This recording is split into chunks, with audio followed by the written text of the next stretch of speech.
I don't know how to begin this, how to explain it, how to make sense of what I saw. Maybe it's just easier to say I should have never gone back to Hollow Creek. But you don't know what it's like to live with a ghost on your tail, pulling at your every thought, whispering in your ear like a shadow that follows you through every dark corner of your life. For years, I've thought about it, tried to push it down, bury it under layers of normality, but it's never gone away. My name's David Grant. I grew up in Hollow Creek, a small, quiet town in the middle of nowhere, or at least that's what everyone said about it. But when I left, I didn't realize the pull it would have on me. Hollow Creek was never really a town, more like a collection of run-down houses with people who stayed too long, living in a town that should have never been built in the first place. I moved away as soon as I was old enough to. But then, a few weeks ago, I got a letter. The kind of letter that makes your skin crawl, that sends shivers down your spine even before you open it. It was from the old town hall, where I used to go when I was young to hear the endless stories of the town's founders and their so-called history. The letter was simple, just a request for me to return. It said something about needing me to help settle the past. I should have ignored it, thrown it away, but some force tugged at my curiosity. It felt like I couldn't escape, like Hollow Creek had pulled me back. And so, I found myself standing at the entrance to the town, looking at the old decaying sign that read, Hollow Creek, population 200. It hadn't changed. Nothing had. The air felt thick, heavy, like the town was holding its breath, waiting for something. I drove in, the engine of my car humming in the silence. The roads were narrow, the trees towering on either side, their twisted branches casting long shadows that seemed to move as I passed. I drove past the old church, the one with the broken steeple that was always surrounded by rumors of strange occurrences. There was the school I went to, now just a shell of its former self, windows shattered, doors hanging off their hinges. But it wasn't just the buildings that had changed, it was the feeling. As I stepped out of the car, a chill ran down my spine. I swear I could hear whispering, voices just beyond the edge of my hearing, like something was watching me. But when I looked around, there was nothing, just the empty, decaying streets of a town that had long since given up. I walked up to the old town hall, my footsteps echoing in the quiet. The door creaked as I pushed it open, and I stepped inside. It smelled like dust and old wood, the kind of smell you only find in places that haven't been touched in years. The dim light of a single bulb flickered overhead as I moved deeper into the building. The letter had mentioned someone waiting for me, a man named Sheriff Gray. I had no memory of him, but his name was familiar, like a name I should have remembered from my childhood. It took me a moment to spot him. He was sitting at the back of the room, hunched over a desk covered in papers. He looked up as I entered, his eyes dark and tired, like he hadn't seen the sun in years. "David Grant," he said, his voice low and gruff. "You got the letter?" I nodded. "Good," he said, pushing a stack of papers toward me. "We've got work to do." I looked at the papers, confused. What could I possibly do here? I was just a kid when I left. I didn't have any answers. I wasn't even sure I had the right to be here. Sheriff Gray leaned back in his chair, his eyes never leaving me. "There are things in this town, David, things that aren't right, things that should have been dealt with a long time ago." I took a step back, feeling the weight of his words. "What do you mean?"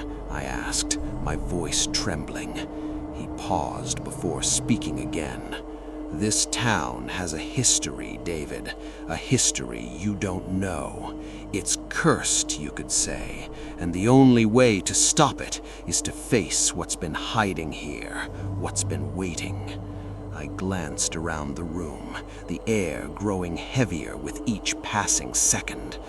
I don't understand, but I knew deep down I had already understood. There was something wrong with Hollow Creek, something that had been festering, waiting for me to return, and I had just stepped into its trap. This was just the first part. Each following segment will dive deeper into the dark secrets of Hollow Creek and the horrors that David must face. The further he goes, the more the shadows of the past start to come to life, and the closer he gets to uncovering the truth, the more he realizes that leaving Hollow Creek might not be an option anymore. Sheriff Gray didn't say much after that. He just handed me a folder with old photographs and newspaper clippings, the yellowed paper crinkling under my fingers. I opened the folder, my hands trembling as I looked at the faded images. They were all black and white photos, most of them showing the old town buildings from years ago when the town was thriving. But then there were the people. They weren't smiling. They had grim, serious expressions. Some of them looked out of place, like they didn't belong. I flipped through the pages, feeling an unease grow in my chest. There was one photo that caught my eye, a group of townsfolk standing in front of the old church. They were holding tools, shovels, and pickaxes. Their faces were hard to read, but the atmosphere felt heavy, as if something was buried there beneath the church. "This is what I meant," Sheriff Gray said, leaning in closer. "Hollow Creek wasn't always like this. It was a place of hope, of dreams, but that all changed one night." I looked up at him, feeling like I was drowning in the silence of the room. "What happened?" Sheriff Gray sighed, his eyes darkening. "There was a tragedy that no one talks about, but it's part of the town's curse now." He walked over to the wall and pulled down a dusty map of the town. "You see, Hollow Creek was built on something old, something ancient. The land itself was cursed. They say the first settlers never understood it, but they kept building anyway, and that was their mistake." I felt my stomach tighten. The tragedy, what happened? Gray looked down at the map, his fingers tracing the outline of the town. "There was a fire many years ago. It burned down the church, the one you saw, but that wasn't the worst part. The worst part was what they found beneath it, in the ruins, the thing they dug up, the thing that shouldn't have been touched." I felt a chill creep up my spine. "What was it?" Gray didn't answer immediately. He just looked at the map, his eyes distant. "No one really knows, but after they found it, the town began to change. People disappeared, children went missing. The town's once thriving economy withered. Hollow Creek was never the same." I wanted to ask more, to demand the answers, but there was something about his tone, something that made me hesitate, like he wasn't telling me everything. "Why haven't you done anything about it?" I asked, trying to keep my voice steady. Gray's eyes locked with mine, his gaze intense. "What do you think I've been doing all these years? The curse, it never stopped. It just took a different form, and I'm the one who's been trying to stop it. But it's too late. You are the one who has to end it." I couldn't breathe. This was too much to take in. How am I supposed to end it? Gray's answer was simple, yet terrifying. "You need to find what they unearthed, the thing they buried. It's the key. You'll find it under the church, David. That's where it all started. It's the only place where the curse can be broken. I felt a rush of fear flood my veins. The thought of going back to that church, to the place where all of this began, made my blood run cold. But there was no turning back now. I had to find it. I walked out of the town hall, the folder in my hand heavy with secrets I wasn't ready to know. My mind was racing, and I couldn't shake the feeling that the town itself was watching me, waiting for me to make my next move. The streets were still empty, and the buildings loomed over me like silent, abandoned sentinels. Hollow Creek felt like a ghost town, but it was more than that. It was alive with something dark, something that knew I was here. I drove toward the old church. It was at the edge of town, far away from the crumbling houses and empty streets. The church had always been an eerie place to me as a child, but now it seemed even more sinister. The tall spires reached toward the sky, like fingers trying to claw their way out of the ground. The once beautiful stained glass windows were cracked and shattered, letting in the gray light of the afternoon. As I stepped out of the car, the air grew thick, heavy with a sense of dread that clung to my skin. The front door of the church creaked as I pushed it open, the sound echoing in the silence.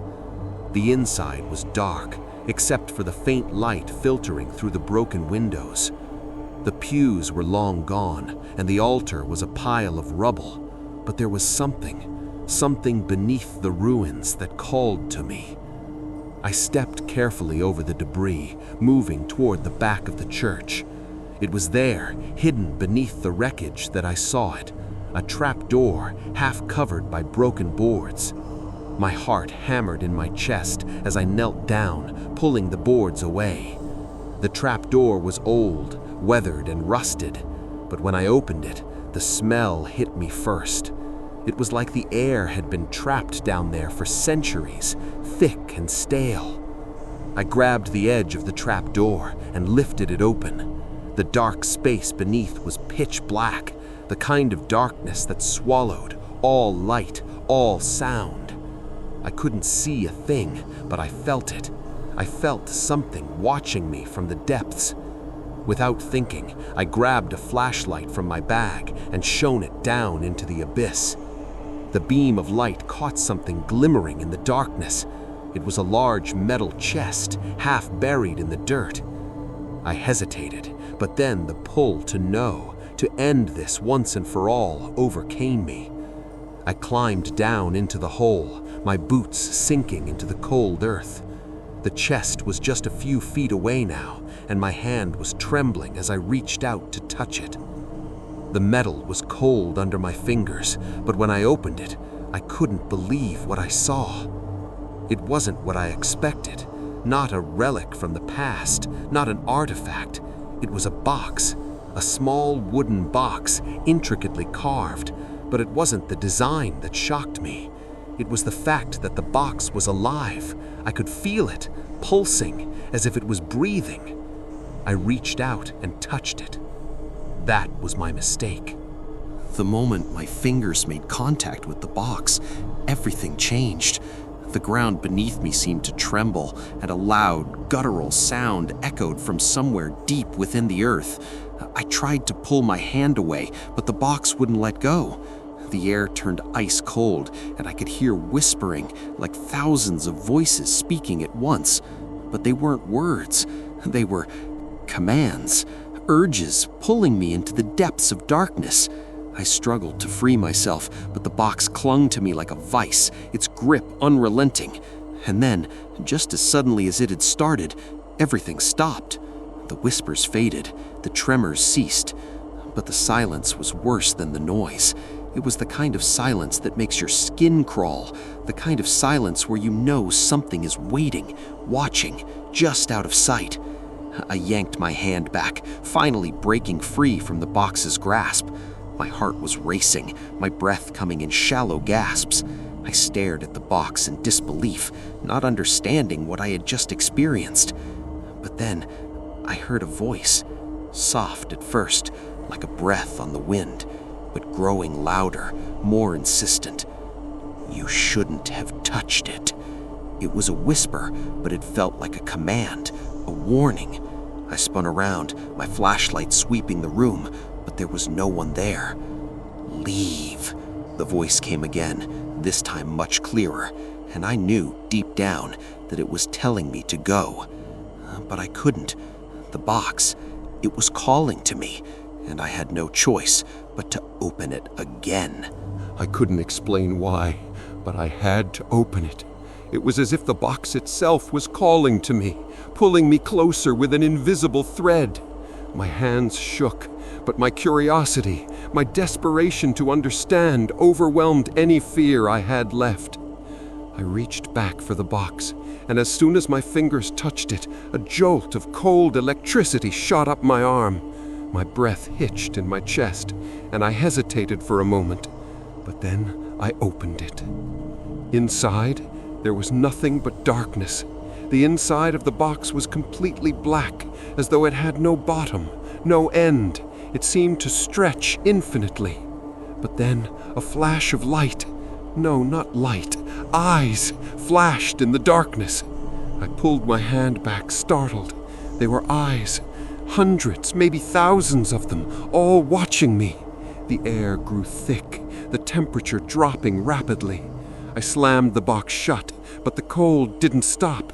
The temperature continued to plummet, and I felt my skin freeze under the pressure. The whispers returned, louder now, filling my ears, pressing against my skull. They were everywhere. "You've opened the door, David." The voice from earlier, the one that had warned me, came again, but now it was joined by others. "You shouldn't have come. You shouldn't have touched it." The voices were getting louder now, almost unbearable, like they were inside my head, pressing on my thoughts, pushing me towards something. I tried to leave, to run, but my feet wouldn't move. It was like the ground itself was holding me in place. The air thickened with a heavy presence, and then I saw it. In the shadows, behind the altar, a figure began to materialize. At first, it was just a silhouette, a shape, but then it became clearer. A man, or what had once been a man, was standing there, his eyes glowing with an eerie, unnatural light. He was dressed in old, tattered clothes, the remnants of what might have been a priest's robe, though it was torn and stained with something dark. His face was pale, almost dead, with deep, hollow eyes that seemed to stare straight into my soul. "You've disturbed the balance. Now you will join us." The voice from earlier, the one that had warned me, came again, but now it was joined by others. "You shouldn't have come. You shouldn't have touched it." The voices were getting louder now, almost unbearable, like they were inside my head, pressing on my thoughts, pushing me towards something. I tried to leave, to run, but my feet wouldn't move. It was like the ground itself was holding me in place. The air thickened with a heavy presence, and then I saw it. In the shadows, behind the altar, a figure began to materialize. At first, it was just a silhouette, a shape, but then it became clearer. A man, or what had once been a man, was standing there, his eyes glowing with an eerie, unnatural light. He was dressed in old, tattered clothes, the remnants of what might have been a priest's robe, though it was torn and stained with something dark. His face was pale, almost dead, with deep, hollow eyes that seemed to stare straight into my soul. "You cannot escape now." The figure's glowing eyes were fixed on me. The air became suffocating, and my vision began to blur. Panic set in, and I felt the walls closing in around me. This wasn't just some ghost or figure. It was something much worse. This was the thing they had unearthed all those years ago. This was what had cursed Hollow Creek. I could feel the ground shifting beneath me. The air felt like it was closing in, and the room around me began to warp, distorting in unnatural ways. The church, the walls, the altar, everything seemed to bend and stretch as though the space itself was alive. The figure stood before me, its eyes never leaving mine. It felt as though time itself had stopped, the silence deafening except for the pounding in my chest. The voices, those thousands of whispers, were now a cacophony, screaming, pleading, pulling at my mind. "Do you understand now, David?" The figure's voice echoed in the silence, its words wrapping around me like a vice. This town was never meant to be. It was built on the bones of something ancient, something that should have been left undisturbed. I couldn't speak, couldn't move. The weight of the figure's presence pressed down on me, suffocating me. I tried to step back, but the air itself held me in place. This is what they uncovered. This is what the people of Hollow Creek awakened. The figure gestured to the box in my hands. It is the vessel that holds the curse, the key to the town's downfall, and now it is yours to carry. The room began to twist even further, like it was being pulled into a dark void. Shadows twisted and curled around the figure, merging with the very air around me. The whispers were now loud enough that I could hear distinct voices. Some were cries for help, others were words of warning. "It won't stop, David. It never stops." The figure's voice was almost a growl now. "Hollow Creek will never be free. You've opened the door, and now you must close it, but not before the price is paid." I felt the weight of the box grow heavier, pulling me down, dragging me toward the altar. The figure stepped closer, its face now inches from mine, the coldness in its eyes freezing my very soul. "There is only one way to end it," the figure whispered. "You must return the box to where it belongs, but the cost will be your soul." I stumbled backward, shaking my head. I couldn't do this. I couldn't give up my soul. "The curse has already taken so much," the figure continued, its voice like a death knell. "But in the end, David, you will be the one who decides. Leave now and live with the knowledge that you failed, or take the box and end it, but know that you will never be the same." The room was closing in on me, the walls becoming more oppressive, the shadows more alive. I knew what I had to do, but the fear of the unknown paralyzed me. The weight of the decision hung in the air like a guillotine, waiting to fall. I couldn't stay here. I couldn't let the curse consume me like it had done to everyone else. I couldn't let Hollow Creek's past define me. But could I really do it? Could I face whatever was waiting for me in that darkness? The figure's eyes glowed brighter, and the whispers became a scream. My hand tightened around the box, and the ground beneath me seemed to tremble again. There was no escape. The figure was right. It was never going to stop. I took a deep breath, my heart racing. This was it. There was only one way out. I turned and ran. I ran, my feet pounding against the cold, dusty floor of the church. The air felt like it was closing in on me, thick with the weight of what I had just learned. I could hear the figure's voice still echoing in my head, urging me to stop. But I couldn't. Not now. Not when I knew what was at stake. The box in my hands seemed to grow heavier with every step, as if it was trying to pull me back toward the altar, toward the cursed heart of the town. My breath came in ragged gasps, but I didn't dare stop. If I stopped, if I looked back, I knew I'd never escape. The church doors loomed ahead, but just as I reached them, the ground beneath me shook, a deep, resonant rumble, as if the earth itself was waking up. I turned around, panic surging through my veins. The figure was standing at the altar, its glowing eyes fixed on me, watching, waiting. "It's too late for running, David." The figure's voice reverberated through the church, rattling the walls. "You are already part of it. Hollow Creek owns you now." I didn't care. I pushed through the door, stumbling out into the street, the cold night air rushing to meet me. The town was still and silent, like it had been waiting for this moment. The wind howled through the empty streets, carrying with it the faintest whisper of those voices. But then something caught my eye. In the distance, I saw movement, a shadow just beyond the reach of the streetlights.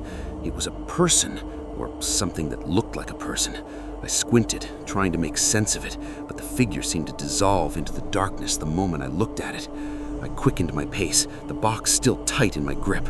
The streets of Hollow Creek felt like a maze now, twisting and turning in ways I couldn't understand. It was like the town itself was changing, warping to trap me, to pull me back into its grip. I turned a corner and froze. In front of me, standing at the end of the street, was the church. I blinked, disoriented. This couldn't be possible. I had just left, had I not? But here it was again, in front of me again, the same eerie spires rising into the sky. And then I realized the truth. Hollow Creek wasn't just a town, it was a prison. The whispers returned, louder now, filling my ears with frantic, desperate pleas. The shadowy figures moved closer, their forms more solid now, human but wrong. Their eyes glowed with the same unnatural light I had seen in the figure at the church. I turned, but the street behind me was the same. Hollow Creek had no end. It was a loop, a cycle, and I was trapped in it. The voices grew louder, overlapping each other, but one voice broke through the chaos. "You can't escape." I turned back to see the figure again, standing in the middle of the street. But this time, it wasn't just a shadow. It was real, its twisted, decayed form now more solid than ever. Its hollow eyes were fixed on me, and I knew, deep down, that it was the source of the curse. The figure raised its hand, and I felt an icy cold grip on my heart. The box began to pulse in my hands, like it was alive, like it was feeding off the fear that now consumed me. "You've opened it, David. You can't undo what's been done." The figure's voice was full of finality. "The town will consume you. The curse is eternal." I tried to speak, tried to plead, but the words wouldn't come. I could feel myself slipping, falling into the abyss that Hollow Creek had created. It was too late. But then something inside me snapped. The box. The box was the key. It had to be. With all the strength I had left, I ran toward the figure, holding the box out in front of me. The figure's eyes widened, a look of horror flashing across its face.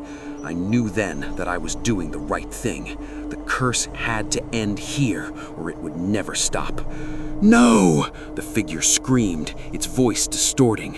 But it was too late. I hurled the box toward the figure, and as it flew through the air, the ground beneath us trembled again. The entire town shook, and for a moment, I thought it was going to collapse. The box hit the figure, and in that instant, everything went dark. When I opened my eyes, I was back in the church. But it wasn't the same church anymore. The walls were intact, the air was still, and there was no sign of the figure, no sign of the curse. The box lay on the floor in front of me, its lid open. There was nothing inside. It was just an ordinary box now. The pulsing had stopped. I stood up, my legs weak beneath me. It felt like the weight of the town had been lifted from my shoulders, but there was still a lingering feeling, like something was watching me, just out of sight. I walked out of the church, unsure of what to expect. The streets of Hollow Creek were empty, eerily quiet. But when I looked up at the sky, I saw something different. The stars were shining brighter than I'd ever seen them before, and for the first time, Hollow Creek felt peaceful. The curse was broken. The town was free. But as I walked away from the church, I couldn't shake the feeling that something still lingered in the shadows. Hollow Creek was no longer a place of darkness, but I knew that the past could never truly be erased. And in the back of my mind, a part of me wondered, what if it's not over yet? I tried to move on. I tried to forget what I had seen, but the dreams wouldn't stop. Every night I saw the figure, its glowing eyes, its cold, haunting gaze. The whispers still crept into my mind, and I couldn't escape them. One night I woke up in a cold sweat. The image of the box burned into my mind. I had thought it was over, that I had destroyed the curse, but the dreams said otherwise. I couldn't ignore it anymore. Something had been left undone. I needed answers. There was no question now. I had to go back. I couldn't live in peace with this lingering doubt, this nagging feeling that Hollow Creek still held secrets. So, with a heavy heart and no clear plan, I packed my things and headed back to where it all began. The drive felt endless. The road to Hollow Creek was long, the familiar landscape now even more haunting. It felt as if I was driving through a dream, each mile marking my return to something I wasn't sure I wanted to face again. But I had no choice. I had to know if the town was truly free or if there was something darker waiting for me, something I missed the first time. As I crossed the town's border, I noticed the sign was different. It looked newer, more polished. Hollow Creek, Rebirth. The words felt like a lie, but I drove on. I parked outside the church, now repaired, its steeple reaching up toward the sky. It looked peaceful, serene even, but I couldn't shake the feeling that the peace was just a thin veil. Something was wrong. I could feel it in the air. The door to the church was open, and as I stepped inside, I saw something I hadn't expected. People, a handful of locals sitting in the pews praying. They looked like they had been here for years, but they weren't the same. Their eyes were distant, hollow, like they were being drawn into something they didn't fully understand. I walked up to the altar, and that's when I saw it. The box. It was sitting there, right on the altar in plain view. The same box I had thrown away, the same one I thought I had destroyed. The whispers filled the church again, louder this time, and I realized this wasn't over. The curse had never truly left. I reached out, touching the box, but the moment my fingers brushed against it, the ground beneath me shook. The air turned icy cold, and the shadows in the corners of the room seemed to grow. The whispers grew louder, more frantic, until I could hear the figure's voice again, filling every corner of the church. "You can't escape, David." I turned to run, but the door slammed shut. The walls around me began to close in, and the whispers turned into screams. I was trapped.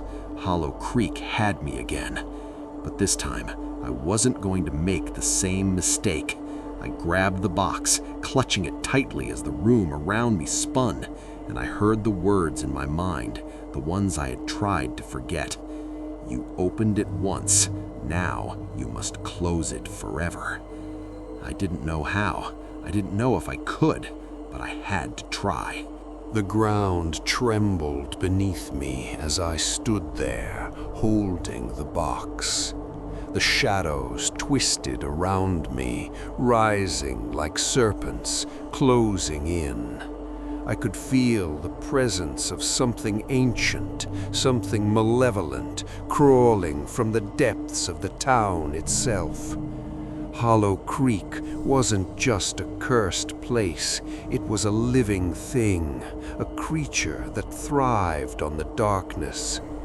The figure appeared again, standing before me, its hollow eyes burning with a rage I couldn't comprehend. It wasn't just a spirit anymore, it was something worse, a manifestation of the curse itself.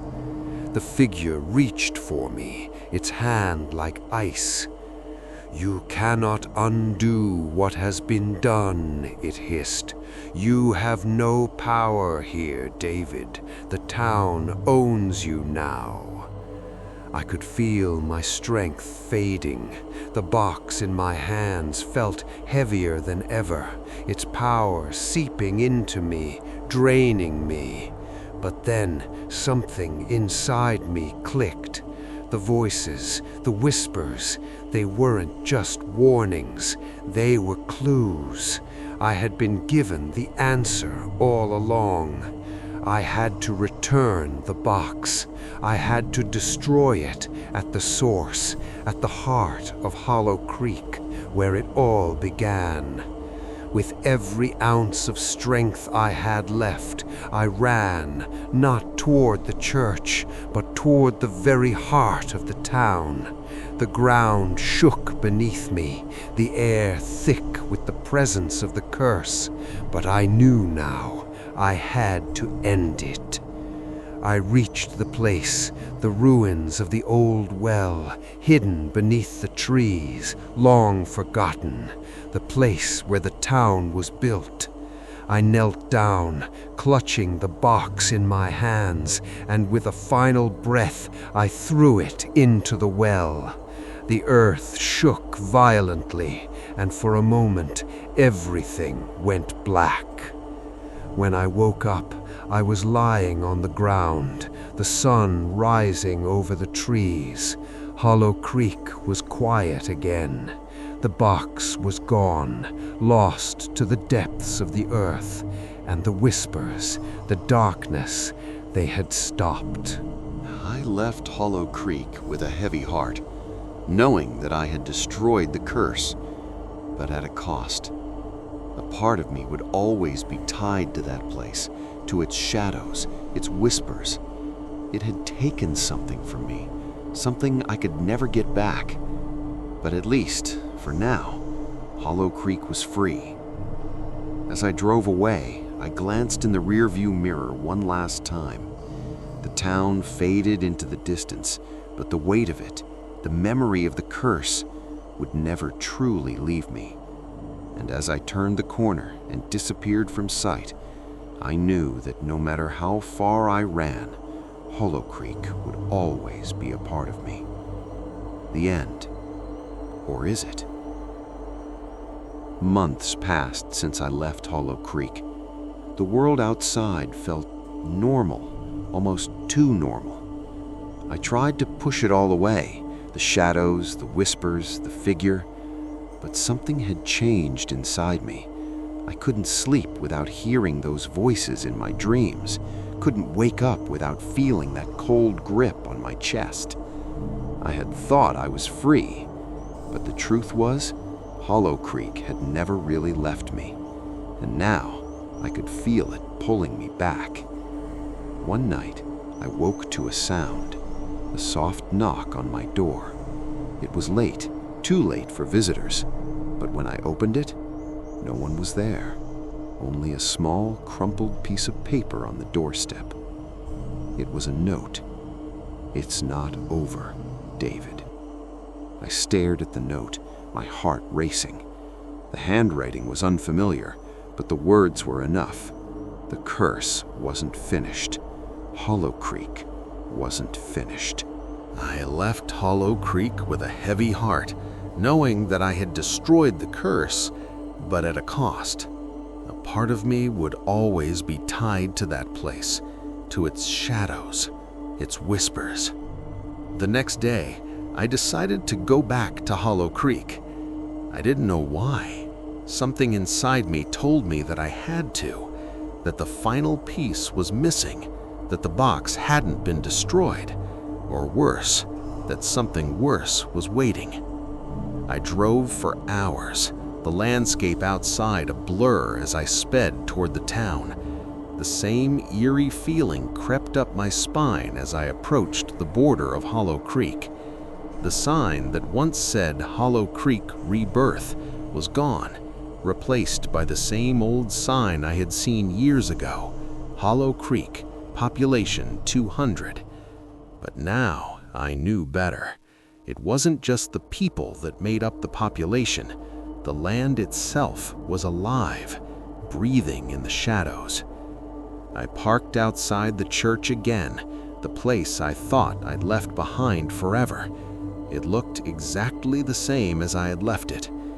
The doors creaked open as I stepped inside, and the familiar coldness wrapped around me like a shroud. And there it was, the box. It was sitting on the altar once more, as if it had never been thrown into the well, as if nothing had changed. My heart dropped. This time, I wasn't going to make the same mistake. I wasn't going to touch it. But as I backed away, I realized something. There was a figure standing in the doorway, watching me. The shadow. The figure stepped forward, its face obscured by a hood. It moved slowly, deliberately, as if it knew exactly what it was doing. "You're back," the voice said. It wasn't the figure I had seen before. This voice was colder, more sinister. I didn't move. I was frozen, caught in the gaze of something ancient, something powerful. The figure stepped closer, and the temperature in the church dropped even further. "You think you've ended it, David?" the figure hissed. "You think you've destroyed the curse?" I took a step back, my heart hammering in my chest. "What do you want?" The figure raised its hand, and the box on the altar shifted as though it was alive, and a wave of dread washed over me. The shadows in the church seemed to shift and move on their own, as if they were alive. And then I realized something. This wasn't just any figure.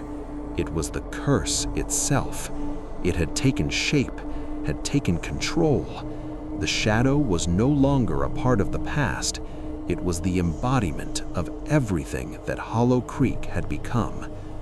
I had thought I was free, but I was wrong. I left Hollow Creek with a heavy heart, knowing that I had destroyed the curse, but at a cost.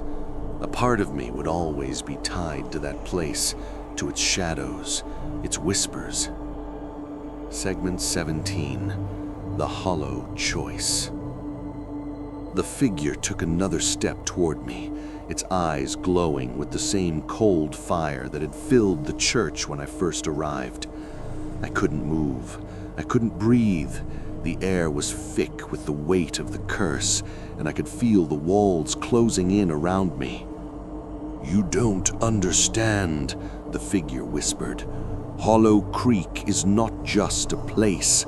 It's a part of you, and you are a part of it.